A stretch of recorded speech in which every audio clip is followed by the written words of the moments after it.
आणि लोकसभा निवडणुकीच्या तोंडावरती उद्धव ठाकरेंचा आज वाशिम जिल्हा दौरा आहे।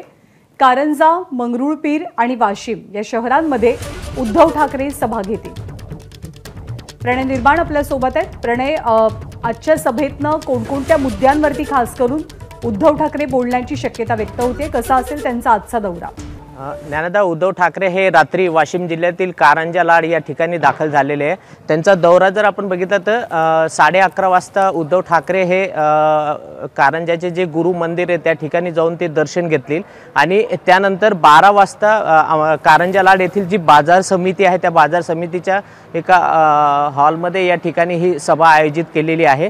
संपूर्ण जय्यत तयारी यावेळी शिवसैनिकांनी केलेली आहे आणि 12 वाजता इथली सभा झाल्याच्या नंतर ते वाशिमच्या दिशेने रवाना होतील आणि मध्ये जे मंगरुळपीर येते त्या मंगरुळपीरमध्ये संत श्री बिरबलनाथ महाराज मंदिर आहे त्या मंदिराचे ते दर्शन घेतील आणि तिथून ते सायंकाळी 5 वाजता वाशिमचं जे आराध्य दैवत आहे बालाजी मंदिर, त्या बालाजी मंदिरमध्ये उद्धव ठाकरे हे दर्शनाला जातील आणि त्यानंतर 5:30 वाजता सायंकाळी वाशिम येथे बाजार समितीमध्ये भव्य एक मोठी जाहीर सभेचं जनसंवाद मेळाव्याचं आयोजन करण्यात आलेले आहे। त्या ठिकाणी मात्र हजारोंच्या संख्येने शिवसैनिक येतील अशी शक्यता वर्तवली जाते आणि लोकसभेच्या अनुषंगानेच उद्धव ठाकरेंनी हा दौरा केलेला आहे आणि त्यांचं टार्गेट एकच आहे, विद्यमान खासदार भावना गवळी।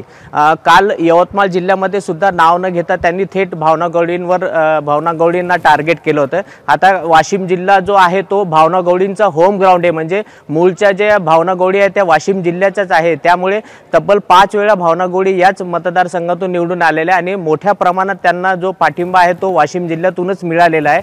त्यामुळे उद्धव ठाकरे आज वाशिम जिल्ह्याच्या या दोन्ही जनसंवाद सभेमध्ये काय बोलणार याकडे आता सर्वांचं लक्ष लागलेलं आहे। ज्ञानदा, धन्यवाद प्रणय सगळ्या माहितीबद्दल।